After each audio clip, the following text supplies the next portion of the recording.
मतलब झटका लगता है उन्हें, अरे वाह इतना कुछ है इस बिजनेस में, अरे वाह इतने कम समय में इतना पैसा कमाया जा सकता है, अरे वाह फॉरेन टूर्स भी किए जा सकते हैं, अरे वाह ये वाली गाड़ी भी ली जा सकती है, अरे वाह मेरे जितने स्टूडेंट एज में इन्होंने बाइक ले ली, स्कूटी ले ली, मोबाइल ले लिए, अरे वाह। तो वो क्या हो जाते हैं, शॉक्ड हो जाते हैं सब कुछ जान के, अरे यार इतना कुछ मैं भी करूंगा, and they will join smart way. और कुछ लोग होते हैं वो शौक में ज्वाइन होते हैं, मेरे दोस्त ने किया मैं भी कर लेता हूँ, मेरे हस्बैंड ने किया है मैं भी कर लेती हूँ, मेरी वाइफ ने किया है मैं भी कर लेता हूँ, मेरे भाई ने किया है चल मैं भी कर लेता हूँ। ये कौन लोग होते हैं, ये शौक में ज्वाइन होते हैं। इन दोनों में एक प्रॉब्लम है। ऐसे अगर तुम में से भी कोई इस कैटेगरी का है तो अपने आप को बदलना है, सिर्फ मैं इसलिए बता रहा हूँ आप लोगों को। मेरी बात समझ में आ रही है भाई?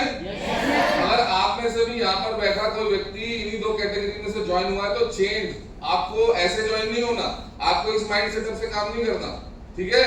अगर कोई यहाँ पर ऐसा जो शॉक होकर ज्वाइन हुआ है तो शॉक वाले लोगों का भूत कैसे उतरता है, अरे वाह इसने 2 साल में कार खरीद ली हम भी करेंगे।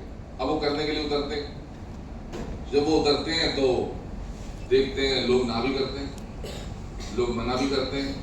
एक के पास गए उसने मना कर दिया, दूसरे के पास गए उसने उसको कुछ उल्टा सीधा कह के संबोधित किया, कर देते ना भाई तेरे ऐसे लोग बहुत आते हैं, भाई कहाँ जा रहा है भाई अंबानी, अबे कहाँ जा रहा है, कुछ उल्टा सीधा बोलते रहते हैं तो उसको झटके लगते हैं, अरे ये क्या हुआ।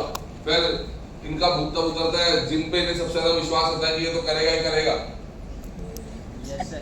वही मना कर देते हैं, ठीक है कि नहीं है। फिर इनका भूत तब उतरता है जब अपने गेस्ट को अंदर बैठाया होता है तो जब पूरा प्रोग्राम में उसकी गर्दन तो ऐसे हिल रही होती है, वो बाहर निकल के सोचते हैं अब तो ये करेगा ही करेगा, और फिर जब बाहर निकलते हैं तो वो सीधा कहता ना।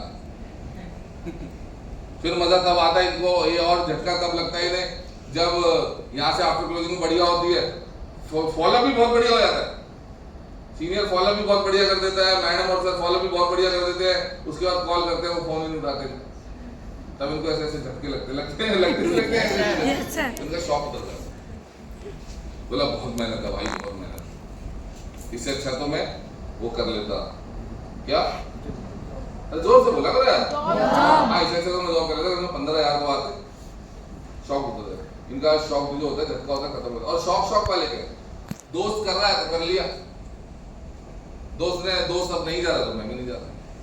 कई होंगे यहाँ पर जो जानकारी में ज्वाइन हुए होंगे, अरे होते नहीं होते, जब वो आ रहा है तब वो आएंगे, जैसे उसने आना बंद कर दिया दूसरे वाले ने भी आना बंद कर दिया। घर में बहन ने ज्वाइन कराया था भाई को, बहन ने आना छोड़ दिया, भाई ने आना छोड़ दिया, भाई ने ज्वाइन कराया था भाई को, भाई ने आना छोड़ दिया, भाई ने आना छोड़ दिया, हस्बैंड ने ज्वाइन कराया था वाइफ को, हस्बैंड ने आना छोड़ दिया, वाइफ ने आना छोड़ दिया, वाइफ ने ज्वाइन कराया था हस्बैंड को, वाइफ ने आना छोड़ दिया, हस्बैंड ने आना छोड़ दिया, दोस्त ने कराया था ज्वाइन दोस्त को, दोस्त ने आना छोड़ दिया, उसने ज्वाइन करना छोड़ दिया, इनका भी शौक उतर जाता। पर मुझे समझ नहीं आता ऐसा क्यों, भगवान ने 2 हाथ 2 पैर दिए हैं पर सबको अलग अलग दिए हैं। मेरी बात समझ में आ रही है नहीं आ रही है? तो हमें इस माइंड सेटअप से कभी भी, जब भी हम स्मार्ट वैल्यू बिजनेस में आएंगे ना तो हम इस माइंड सेटअप से नहीं आएंगे। हमें स्मार्ट वैल्यू बिजनेस करने के लिए प्रॉपर बिजनेसमैन का माइंड सेटअप चाहिए। बिजनेस कैसे होता है, व्यापार कैसे होता है, उसके लिए नॉलेज कैसे लेनी पड़ती है, बैठना कैसे, समझना कैसे पड़ता है, कैसे लोग व्यापार में, बहुत व्यापार का जो एवरेज है, किसी भी व्यापार का जो एवरेज है वो बहुत कम एवरेज है, मालूम आप लोगों को? अरे मालूम है, मैं कई बार बताता हूँ, किसी भी व्यापार का एवरेज बहुत कम एवरेज है, फुटफॉल पे डिपेंड करता है किसी भी व्यापार का एवरेज। फुटफॉल मतलब लोगों का आना और जाना, मतलब आपने एक दुकान खोली, फॉर एग्जाम्पल आपने एक साड़ी की दुकान खोली, उसमें 40 फीमेल घुसेगी साड़ी लेने के लिए, 40, 2 के हाथ में बिल होगा, बाकी सब बस देख देख के चली जाएंगी सूट खुलवा के, ये भी खोल दो, ये भी खोल दो, वाली साइड दिखा दो, वाली साइड दिखा दो, पसंद नहीं है चलो घर वापस, दूसरी दुकान पे चले जाते हैं। बिलीव मी, फुटफॉल सबसे हाई फुटफॉल होता है, और 40 फुटफॉल के बाद सेल कितनी हुई? 2। बिजनेस की थ्योरी को समझना पड़ेगा। इवन बहुत दूर की बात छोड़ना, केले वाले की रेडी जो सेब बेच रहा है, सेब केले अंगूर संतरे मौसमी, उस पे भी इतना खतरनाक फुटफॉल है। भैया कैसे दिए सेब, कैसे दिए? 150 रुपए की, उसके चले खरीदने वाले सिर्फ उनके तो और ज्यादा खतरनाक फुटफॉल है। खरीद के जाएंगे 2, मना करके जाएंगे 7, पूछ के 7 जाएंगे। हाँ जी, अरे मेरी बात समझ में आ रही है? पहली बात तो हमें इस व्यापार में जो नॉलेज लेनी है ना, इन 2 टाइप, ये जो 2 टाइप है, इनसे तो पहले ऊपर उठना पड़ेगा ना। हमें शौक में करना है, इसमें शौक दो के करना है इस बिजनेस को, ना ही हमें शौक में करना है बिजनेस को। हमें इस बिजनेस की नॉलेज लेनी है, ज्यादा से ज्यादा नॉलेज, ठीक है? जितनी ज्यादा नॉलेज लोगे, जितनी ज्यादा ज्ञान लोगे, उतना ज्यादा समझ में आएगी व्यापार काम कैसे करता है। इवन यार, आप बैंक वालों को देखो, अकाउंट खुलवाने वाले को देखो, जो बैंक में काम करते हैं या कॉलिंग मिली होते हैं, क्रेडिट कार्ड वालों का तो और खतरनाक है। 500 कॉलिंग करते हैं तब 2-3 क्रेडिट कार्ड बना पाते हैं, 3-4 क्रेडिट कार्ड बनते हैं, बाकी मना कर देते हैं, कोई एलिजिबल नहीं हो पाते हैं, ऐसे हो जाता है सब कुछ। इतनी मेहनत करने के बाद लास्ट में टारगेट छूट जाते हैं, इतने 1000 कॉल कर चुके होते हैं। बिलीव मी, जो कॉलिंग पे बैठे होते हैं, समझ में आ रही है? इसलिए ये व्यापार बहुत आसान है। किसी भी जो व्यापार जो बाहर चल रहे हैं उनसे बहुत आसान व्यापार है ये स्मार्ट वैल्यू बिजनेस, बहुत आसान व्यापार है। बस करना कैसे है ये पता होना चाहिए, करना बहुत समझदारी से और बहुत सीख के करता है इस व्यापार में। मेरी बात समझ में आ रही है? बहुत छोटी छोटी गलतियां हैं, जब हम फील्ड पे होते हैं वो छोटी छोटी गलतियां कर देते हैं, जिसकी वजह से काम खराब हो जाता है। और बाकी भी बात छोड़ो यार, करने से पहले सबसे पहले बिलीव होना चाहिए कि क्या इस व्यापार में मैं आगे बढ़ पाऊंगा। हाँ जी, अरे बोलते नहीं यार। Yes sir. जब भी हम किसी काम को करते हैं तो सबसे पहले हमें एक विश्वास होना चाहिए कि मैं आगे बढ़ पाऊंगा। जब आप अभी आप सब बैठे हो, तो आपको आपका फ्यूचर क्लियर नजर आता है या ब्लर नजर आता है? सबको नहीं आएगा, इसलिए मैं दोबारा बोल रहा हूँ। जिनको क्लियर नजर आता है वो सुबह 8:30-7 बजे खड़े होते हैं ट्रेनिंग के बाद आकर। जिनको ब्लरी नजर आता है ना, ब्लर समझते हो? फोटो खींचते हो, फोटो ब्लर नहीं हो जाती है ऐसे। जिनको स्मार्ट वैल्यू में फ्यूचर ब्लर नजर आता है वो काम नहीं कर पाते। तुम में से किस किस को ब्लर नजर आता है future? Don't be shy, come on, raise your hand, don't be shy. एक और, कम ऑन, इसमें क्या है? अप्लाई देख लेगा तो देखेंगे उसे। ब्लर नजर आता है ना, क्यों? कारण कोई रीजन? बेटा कोई रीजन होगा, कोई ब्लर, क्या रीजन हो सकता है बताओ?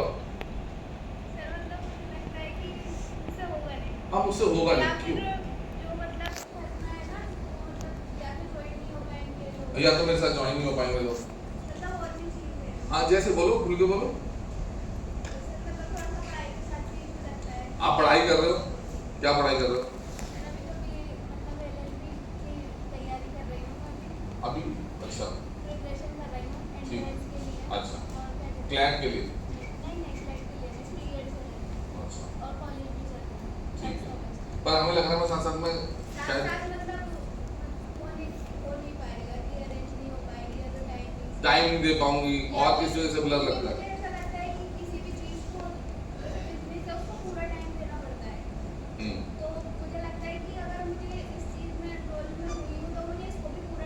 पूरा टाइम देना पड़ेगा,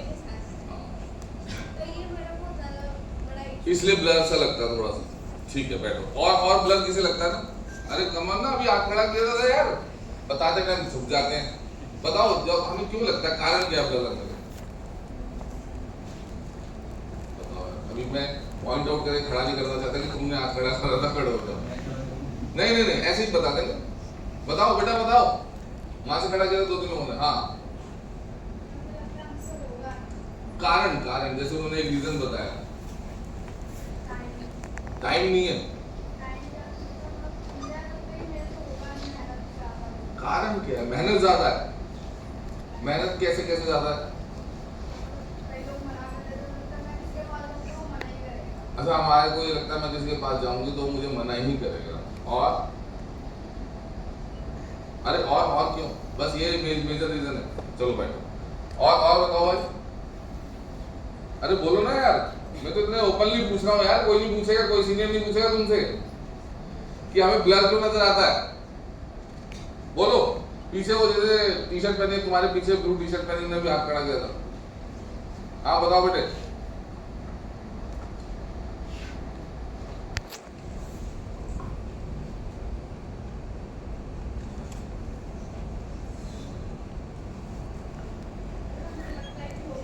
मुझसे नहीं हो पाएगा। क्यों? अरे ये नहीं पता क्यों? चलो बैठो, कोई बात नहीं। मतलब मेरा पूछने का मतलब है कि आपको ये व्यापार धुंधला क्यों नजर आता है कि मेरा भविष्य मुझे दिख रहा है या नहीं दिख रहा? मैं तो ये पूछना चाह रहा हूँ। ऐसे बहुत लोग होंगे भी हमारे बीच में, है ना? तो कोई और रीजन शेयर करना चाहे तो बताओ यार, बहुत अच्छी बात है। आपके रीजन शेयर करने से 10 लोगों के और रीजन क्लियर होते हैं। हाँ, तुम्हारे भी है, बताओ। अरे family issue is a different thing यार, चलो बैठो, अभी इसके बारे में बात कर लेते हैं। और बताओ। हाँ बताइए। मेरा फर्स्ट चांस है यहाँ पे। अच्छा जी। तो मैं मिनिस्ट्री ऑफ टूरिज्म में काम करता हूँ। कौन से टूरिज्म में? Ministry of tourism. Ministry of tourism में। अच्छा ये बताओ। तो ये कोई रीज़न नहीं हुआ है, जैसे इन लोगों ने बोला कि मेरा ये इशू है, ये इशू है जी। लेकिन मैं ये सोचता हूँ कि मैं जब से नीतू मैम ने मुझे ज्वाइन किया तो मैं ऑफिस में सबको बताता हूँ मैं इस कंपनी से ज्वाइन हुआ हूँ, आप लोग भी एक बार चल के देखो या ज्वाइन होके देखो। ठीक। तो मैं इनसे सहमत नहीं हूँ, जैसे ही कह रहे कि ये मुझे टाइम नहीं मिलता। हाँ जी। टाइम मिलता है, मैं भी काम करता हूँ जी। मैं भी बैठता नहीं हूँ, वहाँ पे काम करता हूँ, कभी फाइल वर्क करता हूँ, कंप्यूटर जॉब तो मेरी है नहीं। इनका रीजन इनका ये इसलिए आप सहमत हो भाई क्योंकि अभी इनकी एज छोटी है, इन्होंने कभी जिंदगी में काम किया नहीं। जब ये काम करने जाएंगे तब इन्हें पता चलेगा कि एक काम से ही मेरा कहने का सेटिस्फेक्शन मतलब यही है सर। हाँ। कि हम काम के साथ साथ और लोगों को बता सकते हैं। बता सकते हैं। ये नहीं कि यार बिल्कुल। अब मैं काम कर रही हूँ मेरे पास टाइम नहीं हाँ है, जी। जैसे आते जाते किसी को भी कोई जानने वाला मिल जाए सिर्फ शेयर उसको करना। भी बता सकते हैं। शेयर करना। थैंक यू सो मच, एक बार जोरदार ताली बजाइए। मैं आपका रविंद्र कुमार। ठीक है। जैसे रविंद्र जी ने बताया कि वो आपके किसी भी जवाब से वो सेटिस्फाइड नहीं है, पर इवन तो मैं भी नहीं, मैं इस बात को बिल्कुल क्लियर बताता हूँ, मैं भी क्यों नहीं, क्योंकि आज जब हम प्रोफेशनल लाइफ में घुसते हैं, अभी आप में से किसी ने काम करना शुरू नहीं किया, job is a very tough thing. अगर आपको ऐसा लगता है ना बहुत इजी है, job is a very tough thing, mind my words, बहुत इजी चीज नहीं है। सिर्फ वीकेंड्स को छोड़ दो बस, बाकी 30 दिन लगातार काम करना होता है, मिनिमम 8 घंटे है मिनिमम। उसके अलावा आप 10 घंटे भी करते हो, आप 11 घंटे भी करते हो, आप 12 घंटे भी करते हो, तब आपको समझ में आता है कि मैं और भी क्या कर सकता हूँ साथ में। मेरी बात समझ में आ रही है? क्या डिफरेंट चीज है। तो अब मैं ब्लर की बात कर रहा था। ब्लर देखो, सबसे पहली चीज देखो, जो मेरा मानना है, पर्सनली मेरा मानना है, हमें कभी भी कोई चीज ब्लर तब नजर पे आती है, जो मैं सबसे पहले यहाँ पे डिस्कस कर ही चुका हूँ कि हमें जो है नॉलेज की, जब हमारे पास नॉलेज नहीं होती है किसी भी काम, जब हमारे पास नॉलेज नहीं होती है, हमारे पास ज्ञान नहीं होता है किसी भी काम का, ठीक है ना, तब हमें समझ में आता है। जैसे उन्होंने कहा थोड़ा परिवार फैमिली इशू है। मैं जब इस व्यापार में नया नया आया था ना, उससे पहले मेरे को 3-4 काम के एक्सपीरियंस हो गए थे, पर मैं जब इस व्यापार में नया नया आया था तो एक सीनियर है हमारे, आप सब जानते हो, हमारे लविंग सीनियर आशीष सर, तो उन्होंने एक सेशन किया, मैं उस सेशन में बैठा था, तो सर ने, तो हम भी ऐसे कंफ्यूज रहते थे यार, फैमिली भी है और ये भी है, और तो हर जगह रहेगा। फैमिली को कभी आप छोड़ पाओगे? कभी फैमिली को छोड़ सकते हो आप? नहीं। आप कमाते ही किस लिए हो? क्योंकि फैमिली के लिए। पर हमारे सीनियर बड़ी अच्छी बात बोले जी, ये आपका करियर और ये है आपका परिवार, ठीक है ना।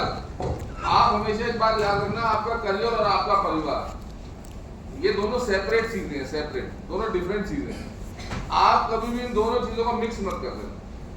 जिस दिन आपने ये दोनों परिवार, दोनों चीजें मिक्स कर दी, आप कंफ्यूज हो जाओगे, आप जीवन में कभी आगे नहीं बढ़ पाओगे, कभी नहीं आगे बढ़ पाओगे।